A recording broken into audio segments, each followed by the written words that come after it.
এই প্রশ্নের কারণে আমি তোমাকে হত্যা করতাম। যে জাতির পুরুষের মধ্যে গায়রাত থাকবে সে জাতির নারী, ওই কওমের মহিলারা পবিত্র নারী হবে। আর যে জাতির পুরুষদের মধ্যে গায়রাত থাকবে না সে জাতির নারীরা কি হবে না? পবিত্র হবে না। যখন মানুষের ভিতরে কোনো গায়রাত থাকে না তখন সে দায়ুস হয়ে যায়। তখন সে কি দায়ুস হয়ে যায়। দায়ুসকে তার পরিবারে কি হচ্ছে না হচ্ছে, তার পরিবারে কি আসলো গেল, পর্দা হলো কি হলো না, ওই বিষয় নিয়ে তার মাথা ঘামানোর সময় নেই। যখন কোনো ইমানদার ব্যক্তি, যখন কোনো মুসলিম ব্যক্তি পাপ করে, আল্লাহ সুবহানাহু ওয়া তাআলার এই পাপের মাধ্যমে সে আল্লাহ সুবহানাহু ওয়া তাআলার আত্মসম্মানে আঘাত আনে। আহলে হাদিস আন্দোলন বাংলাদেশ, আসুন পবিত্র কুরআন ও সহিহ হাদিসের আলোকে জীবন গড়ি। আসসালামু আলাইকুম ওয়া রাহমাতুল্লাহি ওয়া বারাকাতুহু। আলহামদুলিল্লাহি রাব্বিল আলামিন ওয়াস সালাতু ওয়াস সালামু আলা আশরাফিল আমবিয়া'i ওয়াল মুরসালিন নবিনা মুহাম্মাদিন ওয়া আলা আলিহি ওয়া আসহাবিহি আজমাইন ওয়া মান তাবি'আহুম বিইহসানিন ইলা ইয়াউমিদ্দিন, আম্মা বা'দ। যাবতীয় প্রশংসা কৃতজ্ঞতা আল্লাহ সুবহানাহু ওয়া তাআলার জন্য, যার অশেষ কৃপায় রহমতে আজকে আমরা আহলে হাদিস আন্দোলন বাংলাদেশ প্রবাসী সৌদি আরব জেলা শাখার রিয়াদে আয়োজিত আজকের এই অনুষ্ঠানে আল্লাহ সুবহানাহু ওয়া তাআলা আমাদেরকে উপস্থিত হওয়ার তৌফিক দান করেছেন। তার কৃতজ্ঞতায় আমরা সকলেই বলি আলহামদুলিল্লাহ। লা ইউকাল্লিফুল্লাহু নাফসান ইল্লা উসআহা।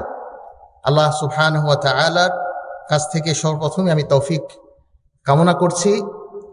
সময় স্বল্প, বিষয়টা গুরুত্বপূর্ণ এবং জটিল একটি বিষয়। এর জন্য আমি খুবই সংক্ষিপ্তভাবে সেলফে সালেহিনদের থেকে কিছু উক্তি, তাদের কিছু কথা বলেই আমি আমার আলোচনা রীতি টানবো ইনশাআল্লাহ। ওমা তৌফিক ইল্লা বিল্লাহ। আমার আলোচ্য বিষয় হলো আত্মসম্মান বা আত্মমর্যাদা বা একজন মুসলিমের গায়রাত, একজন মুসলিমের গায়রাত। আলী রাদিয়াল্লাহু আনহু তার সম্পর্কে বলা হয়ে থাকে, একজন ব্যক্তি তাকে এসে তার স্ত্রী সম্পর্কে জিজ্ঞাসা করলেন যে আপনার স্ত্রী কেমন আছে। তো আলী রাদিয়াল্লাহু আনহু তাকে উত্তরে বললেন, তোমাকে হত্যা করা যদি আমার জন্য হালাল হতো তাহলে এই প্রশ্নের কারণে আমি তোমাকে হত্যা করতাম। ঠিক তেমনিভাবে একজন মুশরিক একটি উটকে জবাই করতে লাগলো বা জবাই করতেছে। এমত অবস্থায় পাশ থেকে একজন তাকে বলল, এত সুন্দর বা এত মূল্যবান একটি উট আপনি জবাই না করে যদি এটা বিক্রি করতেন তাহলে আপনার জন্য এটা বেশি কল্যাণকর বা আপনি লাভবান হতেন। তখন এই মুশরিক উত্তরে বলল, এই উটটাকে আমার পরিবারের যারা মহিলারা রয়েছেন, নারী সদস্য রয়েছেন, তারা ব্যবহার করেছে।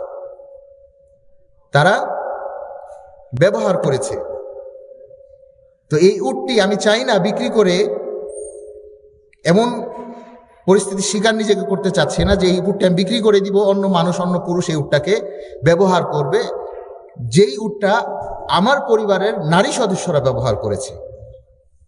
এটাই হচ্ছে গায়রাত, এটাই হচ্ছে আত্মসম্মান। কারণ তার আত্মসম্মানে লেগেছে। একজন মুশরিকের আত্মসম্মান কতটুকু দেখেন, যে তার পরিবারে যে উটটা ব্যবহার হতো সেই উটটা সে জবাই করে দিবে কিন্তু বিক্রি করবে না, এই জন্য যে এই উটটার মধ্যে অন্য পর পুরুষ যেন না বসতে পারে। ঠিক তেমনিভাবে আমরা যদি আরবদের দিকে ফিরে তাকাই, পিছনের দিকে আমরা ফিরে যাই, তাহলে আমরা দেখতে পাই আরবদের মধ্যে থেকে যখন কোনো মহিলার, এখনো আমরা অনেক সময় দেখতে পাই, এখনো দেখা যায় অনেক পরিবারের মধ্যেই অভ্যাসটা রয়েছে যে কোনো নারী যখন মৃত্যুবরণ করার পর তার যারা মাহরম, সকল মাহরম তাকে ঘিরে রাখে দাফন করার সময়, যাতে বাহিরের কেউ না আসতে পারে, অথচ একজন মৃত্যু ব্যক্তিকে দাফন করতেছে। এটাই হলো গায়রাত, এটাই হলো কি আত্মসম্মান। তার লাগে না আমার পরিবার, আমার আহলকে কেন অন্য মানুষ দেখবে, কেন অন্য মানুষ তার সংস্পর্শে আসবে। এরকম আরো অনেক উদাহরণ আছে। আমি আরেকটি উদাহরণ দিচ্ছি। সাদ বিন উবাদাহ রাদিয়াল্লাহু আনহু, তিনি একজন সাহাবী। সাহাবীদের মাঝে একটা সময় জিনাকারীর সাক্ষী নিয়ে আলোচনা করছিলেন আল্লাহ রাসূল সাল্লাল্লাহু আলাইহি ওয়াসাল্লাম, বা সাহাবীদের মাঝে আলোচনা হচ্ছিল। এক পর্যায়ে সাদ বিন উবাদাহ তিনি বলে উঠলেন, আমি যদি আমার স্ত্রীর সাথে কোনো পুরুষকে দেখি, লা আযরিবান্নাহু বিসসাইফি গায়রু মুসফিহিন, আমি আমার তরোয়ালের সাক্ষী তো পরের কথা, সে আমার স্ত্রীর সাথে কি করলো না করলো সেটা তো অনেক দূরের বিষয়। আমার স্ত্রীর সাথে আমি একজন পরপুরুষ দেখব, আমি যদি এমনটি শিকার হই, এমন পরিস্থিতির শিকার যদি আমি হই, তাহলে আমি আমার তরোয়ালের ধারালো অংশ দিয়ে ওই ব্যক্তিকে, ওই পুরুষকে আমি আঘাত করব। এই কথা যখন আল্লাহ রাসূল সাল্লাল্লাহু আলাইহি ওয়াসাল্লামের কাছে যখন আল্লাহ রাসূল সাল্লাল্লাহু আলাইহি ওয়াসাল্লাম জানতে পারলেন সাদের গায়রাত, আত্মসম্মান এত লাগে যে তার স্ত্রীর পাশে কেউ আসলো বা তার স্ত্রীর সাথে পরপুরুষের কোনো সম্পর্ক যদি সে জানতে পায় তাহলে সে এই কাজটি করবে, এই গায়রাতের বিষয়ে যখন আল্লাহ রাসূল সাল্লাল্লাহু আলাইহি ওয়াসাল্লাম জানতে পারলেন, আল্লাহ রাসূল সাল্লাল্লাহু আলাইহি ওয়াসাল্লাম বললেন, তা'জাবুনা মিন গায়রাত সাদ, তোমরা কি সাদের গায়রাত দেখে আশ্চর্য হচ্ছ? সাদের গায়রাত দেখে, তার আত্মসম্মান বোধ দেখে তোমরা কি আশ্চর্য হচ্ছ? ওয়াল্লাহি, আমি আল্লাহ শপথ করে বলতেছি, লা আনা আগিয়ারু মিন, আমার আত্মসম্মান বোধ, আত্মমর্যাদা বোধ সাদের চাইতে অনেক বেশি। এবং আল্লাহ রাসূল সাল্লাল্লাহু আলাইহি ওয়াসাল্লাম আরো বলেন, ওয়াল্লাহু আগিয়ারু মিন্নি, আর আল্লাহ সুবহানাহু ওয়া তাআলার আত্মসম্মান বোধ আমার চাইতে বেশি। তাহলে আল্লাহ সুবহানাহু ওয়া তাআলা আত্মসম্মান বোধটা কেমন এটা একটু জানা দরকার আমাদের। মানুষেরটা তো ঠিক আছে, বুঝতে পারলাম, কিন্তু আল্লাহ সুবহানাহু ওয়া তাআলার আত্মসম্মান বোধের কথা এখানে আল্লাহ রাসূল সাল্লাল্লাহু আলাইহি ওয়াসাল্লাম এইভাবে ব্যাখ্যা করেছেন, ওমিন আজলি গায়রাতাল্লাহ হাররামাল ফাওয়াহিশা মা যাহারা মিনহা ওয়া মা বাতান, আল্লাহ সুবহানাহু ওয়া তাআলা তার আত্মসম্মান বোধের কারণে আল্লাহ সুবহানাহু ওয়া তাআলা অশ্লীলতাকে, পাপকে আল্লাহ সুবহানাহু ওয়া তাআলা কি করেছেন? হারাম করেছেন। যখন কোনো ইমানদার ব্যক্তি, যখন কোনো মুসলিম ব্যক্তি পাপ করে, আল্লাহ সুবহানাহু ওয়া তাআলার এই পাপের মাধ্যমে সে আল্লাহ সুবহানাহু ওয়া তাআলার আত্মসম্মানে আঘাত আনে, আল্লাহ সুবহানাহু ওয়া তাআলার আত্মসম্মানে আঘাত আনে। যেমন একটি উদাহরণ দেই আমরা, মনে করেন কিছুক্ষণ পরে আসরের সালাতের জন্য আজান হবে।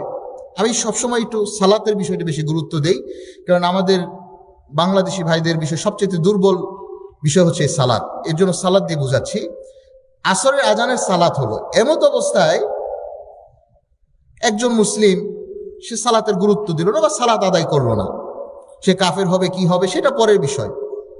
এই যে সে মুসলিম হওয়ার পরও, নিজেকে মুসলিম দাবি করার পরও আল্লাহর আদেশকে সে শুনল না, এটা আল্লাহ সুবহানাহু ওয়া তাআলার আত্মমর্যাদায় লাগে, আঘাত আনা। আল্লাহ সুবহানাহু ওয়া তাআলা জিনা করতে নিষেধ করেছেন। একজন সাহাবীর স্ত্রীর সাথে যদি কেউ বসে থাকে কথার কথা, তাহলে যদি এটা তার আত্মমর্যাদায় লাগে, তাহলে যে আল্লাহ সুবহানাহু ওয়া তাআলা জিনাকে নিষেধ করেছেন তার চাইতে বেশি করে আরো বলেছেন আল্লাহ, ওয়ালা তাকরাবুজ জিনা, তোমরা জিনার নিকটবর্তী হও না। তাহলে যখন কোনো বান্দা, আল্লাহর বান্দা আদম সন্তান জিনা করবে, তাহলে সেখানে কি আল্লাহর আত্মসম্মানে লাগবে না? অবশ্যই আল্লাহ সুবহানাহু ওয়া তাআলার আত্মসম্মানই লাগে। তাহলে আল্লাহ সুবহানাহু ওয়া তাআলার আত্মসম্মান আঘাত আনে একজন বান্দা যখন সে পাপ কাজ করে। আল্লাহ রাসূল সাল্লাল্লাহু আলাইহি ওয়াসাল্লামেরও আত্মসম্মানের কথা আমরা জানলাম, ঠিক তেমনিভাবে ওমর রাদিয়াল্লাহু আনহুরও আত্মসম্মান অনেক বেশি ছিল, এবং এটার স্বীকৃতি আল্লাহ রাসূল সাল্লাল্লাহু আলাইহি ওয়াসাল্লাম দিয়েছেন। খুব সুন্দর একটি ঘটনা। আল্লাহ রাসূল সাল্লাল্লাহু আলাইহি ওয়াসাল্লাম বলেন, দাখালতুল জান্নাতা ফারাআইতু ইমরাআতান তাতাওয়াদ্দাউ ইলা জানিবি কসর, আমি জান্নাতে, স্বপ্নের মাঝে জান্নাত দেখলাম, জান্নাতে একটা কসর, একটা প্রাসাদ দেখলাম, যে প্রাসাদের সামনে একজন নারী ওযু করতেছে। ফাকুলতু লিমান হাদা, ওই নারীকে আল্লাহ রাসূল সাল্লাল্লাহু আলাইহি ওয়াসাল্লাম জিজ্ঞাসা করলেন যে এই প্রাসাদটা কার, এই প্রাসাদটা কার, জান্নাতে এই প্রাসাদটা কার? ফাকালু লিউমর বিন আল খাত্তাব, উত্তর ওই নারী বলল যে এই প্রাসাদটা হচ্ছে উমর বিন খাত্তাব রাদিয়াল্লাহু তাআলা আনহু, তার, খলিফাতুল মুসলিমিন। আল্লাহ রাসূল সাল্লাল্লাহু আলাইহি ওয়াসাল্লাম বললেন, ফাআরাদতু আন আদখুলাহু ফাযাকারতু গীরাতুক, যে আমার ইচ্ছা হচ্ছিল যে আমি ওই প্রাসাদে প্রবেশ করব, দেখবো ওই প্রাসাদে কি আছে, কিন্তু হে ওমর, তোমার আত্মসম্মানের দিকে আমি তাকিয়ে সেই প্রাসাদে আমি প্রবেশ করলাম না। ফাকাল উমর বিন আল খাত্তাব, উমর বিন খাত্তাব আল্লাহ রাসূল সাল্লাল্লাহু আলাইহি ওয়াসাল্লামের এই কথা শুনে বললেন, বিআবি ওয়া উম্মি আও আলাইকা উগা, কুরবান হোক আপনার জন্য আমার মা বাবা, আপনার জন্য আমার মা বাবাকে কুরবান হোক, আপনার কোনো কাজে আমার আত্মসম্মান লাগবে, আমরা তো বরঞ্চ আমি আরো আপনার কাছ থেকে কি আত্মসম্মান শিখি। ঠিক তেমনি ভাবে ইমাম ইবনুল কাইয়িম রাহিমাহুল্লাহ তিনি খুব সুন্দর একটা আত্মসম্মান বোধটা কেন প্রয়োজন, কেন দরকার, এটা বোঝার জন্য ইমাম ইবনুল কাইয়িম রাহিমাহুল্লাহর এই কথাটা বুঝতে পারলে আমাদের জন্য অনেক সহজ হয়েছে। তিনি বলেন, ইন্না আসলাদ-দীনি আল-গায়রা, ইন্না আসলাদ-দীনি আল-গায়রা ওয়া মান লা গায়রাতা লাহু লা দীনা লাহ। দ্বীনের মূল ভিত্তি হচ্ছে গায়রাত, আত্মসম্মান বোধ। আর যার গায়রাত নাই তার ভিতরে দ্বীন নেই। আর এই গায়রাতটা, আত্মসম্মান বোধটা তৈরি হয় ঈমান থেকে। যার ঈমান যত মজবুত, যার ঈমান যত বেশি, তার আত্মসম্মান বোধ তত বেশি। আর অহংকার তৈরি হয় নিফাক থেকে, মুনাফিকাত থেকে।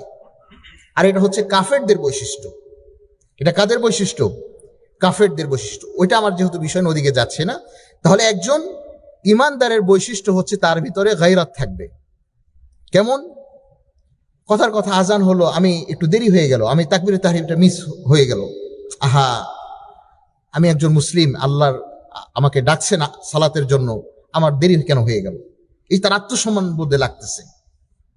যখন সে কোনো পাপ কাজ করতে যাবে, কিভাবে আমি পাপ কাজটা করি, এটা আল্লাহ আমাকে নিষেধ করেছে, এই যে তার আত্মসম্মান বোধ কাজ করছে, তার লাগছে ভিতরে। যখন কেউ খারাপ কিছু দেখতেছে, কথার কথা বেহায়াপনা, উলঙ্গনাপনা দেখতেছে, কোনো বেপর্দা নারী দেখতেছে, সে দেখা মাত্র আফসোস করতেছে, তার আত্মসম্মান, আহা একজন মুসলিম নারী এটা কিভাবে হতো, আল্লাহ তাকে হেদায়েত করুক, সে তার জন্য কি করতেছে, তার আত্মসম্মান বোধে লাগতেছে। আর এই গায়রাত হচ্ছে দুই প্রকার। গায়রাত হচ্ছে কয় প্রকার? গায়রাত হচ্ছে দুই প্রকার। ইন্না মিনাল গায়রাতি মা ইউহিব্বুহুল্লাহ ওয়া মিনহা মা ইউবগিদুহু। এক প্রকার গায়রাত হচ্ছে যেটা আল্লাহ পছন্দ করেন, আরেকটা হচ্ছে যেটা আল্লাহ অপছন্দ করেন। গায়রাত দুই প্রকার, পছন্দনীয় যেটা আল্লাহ পছন্দ করেন, অপছন্দনীয় যেটা আল্লাহ অপছন্দ করেন। পছন্দনীয় গায়রাতের একটি উদাহরণ দেই। মনে করেন কেউ আল্লাহ রাসূল সাল্লাল্লাহু আলাইহি ওয়াসাল্লামকে নিয়ে কটূক্তি করলেন, বা ইসলামের কোনো বিষয়কে নিয়ে কটূক্তি করলেন, তখন আপনার ভিতরে একটা রাগ কাজ করবে, আমি যদি ওকে পেতাম আমি ওকে শাস্তি দিতাম, এত বড় সাহস, আমার নবীকে নিয়ে সে কটূক্তি করেছে। এইরকম যে একটা অনুভূতি কাজ করা, এটা হচ্ছে একটা গায়রাত। আর এই গায়রাতটা আল্লাহ সুবহানাহু ওয়া তাআলা কি করেন? এই গায়রাতটা পছন্দ করেন। এই গায়রাতটা আল্লাহ সুবহানাহু ওয়া তাআলা পছন্দ করেন। আর অপছন্দনীয় গায়রাত হচ্ছে, কথার কথা মনে করেন যে আপনার বাবা আরেকটি বিয়ে করবে। আমরা জানি যে ইসলামের মধ্যে একজন পুরুষের জন্য একের অধিক বিয়ে করার অনুমতি রয়েছে। সে তার চরিত্র ঠিক রাখার জন্য, নিজের হেফাজতের জন্য সে দ্বিতীয় বিয়ে করবে। এমত অবস্থায় এটা আপনার আত্মসম্মান বোধে লাগতেছে যে সমাজের মানুষ কি বলবে, সমাজ আমাকে কোন চোখে দেখবে যে এর বাবা দুই বিয়ে করেছে, বা আপনার স্ত্রী যে না আমার স্বামী দ্বিতীয় বিয়ে করেছে, সমাজ আমাকে কি বলবে। আপনার আত্মসম্মান বোধে লাগতেছে। এই যে আত্মসম্মান বোধে এটা লাগতেছে আপনার, এটা হচ্ছে অপছন্দনীয় গায়রাত, যেটা আল্লাহ সুবহানাহু ওয়া তাআলা অপছন্দ করেন। এর জন্য কোনো ইমানদার নরনারীর আল্লাহ সুবহানাহু ওয়া তাআলার আদেশকে অপছন্দ করার কোনো সুযোগ নেই। ঠিক তেমনি ভাবে বর্তমান সমাজে আমরা যদি লক্ষ্য করি, বর্তমান সমাজের কথা বাদ দিই, সমাজ অনেক বিশাল বিষয়। আমরা যদি আমাদের এখানে যারা উপস্থিত আছি, আমরা যদি আমাদের গায়রাত নিয়ে প্রশ্ন করি আমাদেরকে, আপনারা সবাই একটু নিজের বিবেককে প্রশ্ন করেন, দেখেন তো আপনার পরিবারের মধ্যে পর্দা আছে কিনা। যদি আপনার উত্তর আসে না, খাস পর্দা নেই, তার মানে আপনার গায়রাতের অভাব আছে, তার মানে আপনার গায়রাতের অভাব আছে। আপনার পরিবারে অবশ্যই, আমাদের পরিবারের সন্তান আছে, ছেলে আছে, মেয়ে আছে, দেখেন তো আপনার আমার সন্তান তারা ইসলামের পথে চলছে কিনা, তারা ঠিক মতো সালাত আদায় করছে কিনা। যদি না করে তাহলে আপনার আমার ভিতরে গায়রাতের অভাব আছে, আপনার আমার ভিতরে গায়রাতের কি আছে? অভাব আছে। এই গায়রাতটাকে আমরা তখনই বৃদ্ধি করতে পারবো যখন আমরা আল্লাহ সুবহানাহু ওয়া তাআলার মহত্ব, আল্লাহ সুবহানাহু ওয়া তাআলার বরত্ব সম্পর্কে, আল্লাহ সুবহানাহু ওয়া তাআলার উলুহিয়াত সম্পর্কে, রুবুবিয়াত সম্পর্কে যখন আমরা জানবো, তখন আমাদের পক্ষে এই গায়রাতটাকে বৃদ্ধি করা আমাদের জন্য কি হয়ে যাবে? সহজ হয়ে যাবে। যখন আমি আল্লাহকে চিনতে পারবো, তখন কোনো পাপ করতে গেলে আমার অন্তর আমাকে কাঁপবে। যখন আমি আল্লাহ সুবহানাহু ওয়া তাআলার শাস্তিকে বুঝতে পারবো, বোঝার চেষ্টা করব যে আল্লাহ সুবহানাহু ওয়া তাআলা আমি যদি এই কাজটা করি কি শাস্তি দিতে পারে, এই চিন্তা যখন আমার মাথার ভিতরে কাজ করবে, তখন সেখান থেকে বের হয়ে আসার বা নিজেকে রক্ষা করার গায়রাত অনুভূতি আমাদের ভিতরে কি করবে? কাজ করবে। বর্তমান সমাজে যদি আমরা লক্ষ্য করি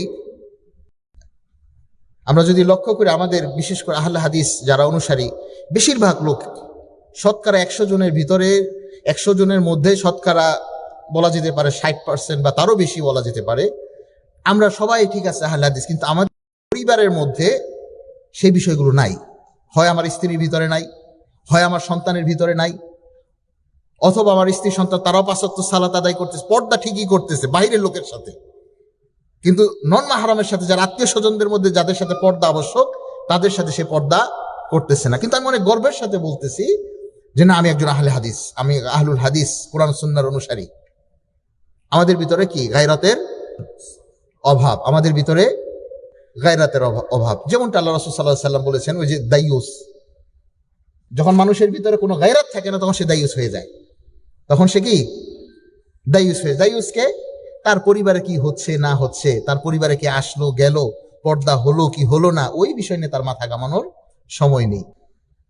তার মানে তার গায়রাত শেষ,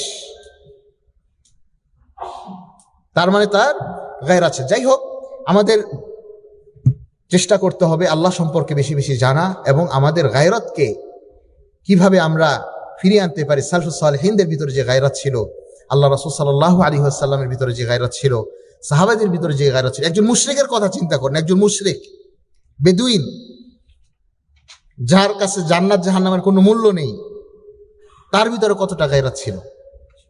আর আমি আপনি আমাদের ভিতরে কতটা গায়রাত থাকার প্রয়োজন বা দরকার। একটি কথা বলে, সময় অনেক হয়ে গিয়েছে, সময় স্বল্প, একটি কথা বলে, একটি উক্তি বলে আমি আমার আলোচনা শেষ করবো ইনশাআল্লাহ। সালফুস সালেহিনদের থেকে পাওয়া যায়, কুল্লু উম্মাতিন উযিআতাল গায়রাতু ফি রিজালিহা, আল গায়রাতু ফি রিজালিহা, উযিআতুল ইফফাতু ফি নিসাইহা। যে জাতির পুরুষের মধ্যে গায়রাত থাকবে, আত্মসম্মান বোধ মর্যাদা থাকবে, সেই জাতির নারী মহিলারা পবিত্র থাকবে। যে জাতির পুরুষের মধ্যে গায়রাত থাকবে, সে জাতির নারী, ওই কওমের মহিলারা পবিত্র নারী হবে। আর যে জাতির পুরুষদের মধ্যে গায়রাত থাকবে না, সে জাতির নারীরা কি হবে না?